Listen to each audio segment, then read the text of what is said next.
a lot of times when we're doing the church lunch scenes and the whole cast is there together, those are long days because there's like 10 people in the scene and you have to go around the table and shoot everybody's coverage, and those scenes can last long into the night. And we always tend to get very punchy on those scenes. We always tend to start giggling and ruining people's coverage and ruining takes, and that's very fun to do. They are really fun, no matter even if they're at church lunch or not. I also weirdly, and this is weird, I just thought of this, those scenes where we're entering church lunch and we're like all slow-mo getting out of the cars. And everyone, what's funny is that everyone's there, but they're kind of having their like badass like Reservoir Dog moment. That makes me laugh in hindsight. But I was, the one that came to mind when you were asking the question was weirdly the one where, after the baptism, no, not after maybe after the baptism, when you and I are in the limo and and those guys come in with the brat. I don't know why, but shooting that scene, I just remember, and I think I really liked it after I saw it. I was like, man, they did a great job with that. It's really fun. That was fun. That was a lot of fun. Yeah. Which scene could we not? Yeah. It's hard. Somebody goes every once in a while. And what's hardest are the dinner scenes, because we're there all goddamn day just with the same food sitting in front of us. It gets hot and people just want to start fucking around, and it's great. I mean, there's not one scene that I did that I didn't love more than the one before. I mean, I absolutely loved There Will Come a Payday, hallelujah, what a payday. I love singing that song, and it was and what Danny kind of decided, because he directed that episode, what he decided to do with that was extraordinary, and yeah, pretty much everything to do with Baby Billy's Bible Bonkers, I was a fan of.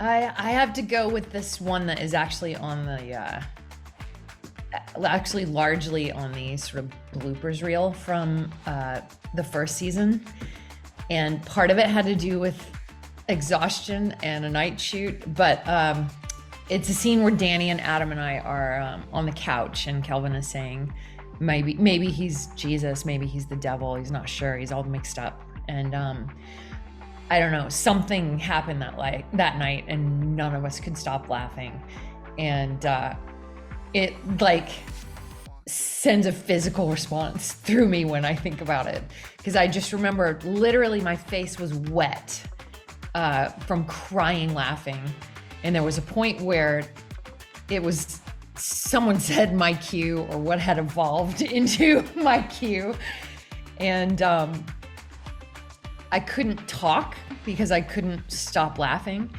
and Adam said, "Edie, it's you," and I was like, I know, I'm trying. Edie's hitting it. And I couldn't make words come out. It was a very my memory of that is very physical. Like, it's still in my body, that feeling of like, I don't know if I can ever stop laughing. I still go back to the Outback Steakhouse scene because it, I think, is a great distillation of who the characters are, how they relate to each other, how they care about each other, and what's important to them, Judy is finally telling someone, maybe for the first time, everything that's happened in her past with like her one ex-boyfriend, and I love the way that they had us play that. It was so earnest and it made it so much funnier, and it revealed so much about the characters. BJ listens to that entire crazy monologue with so many insane specifics, and he doesn't blink at all. And his takeaway is, I wish I had known that I took your virginity.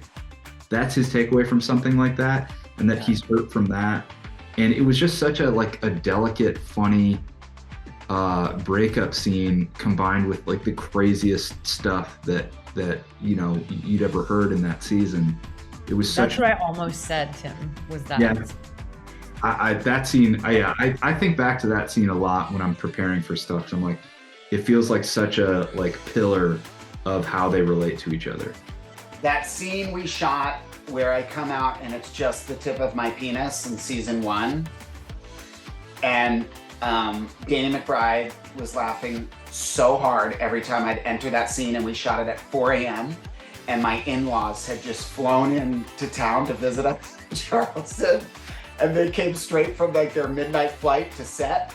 And like my father-in-law is stoned eating chocolate chip cookies, and they're like watching this scene of their son-in-law entering with just the tip of his penis sticking out of his shirt. I mean, it was just so special and so funny in so many ways. And it was like just such a great scene that Edie and Danny and Adam were all there too. That was really pretty funny. Seeing the tip of my friend Tony's penis didn't do it quite for me the way it did for his father-in-law, but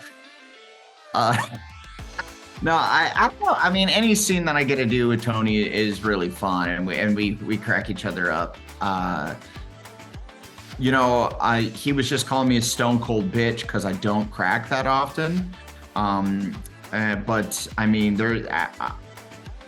I know that my favorite thing is getting Tony to crack, and that is one of my all-time favorites. We just, in season 2, we had a scene where I broke both of my thumbs, and my father he broke my thumbs, and Tony had to help me get dressed and pull my underwear up for me over my bodacious dunker. That's what I call my ass. And then we have a conversation like this close to one another. And I remember Tony could just not get through that one. And you were almost mad at me that I wasn't breaking. You were like upset that I wasn't breaking. And then I would do stuff like we'd be like this close, and I'd like try and look sideways, and Adam would be like, "What are you even looking at?"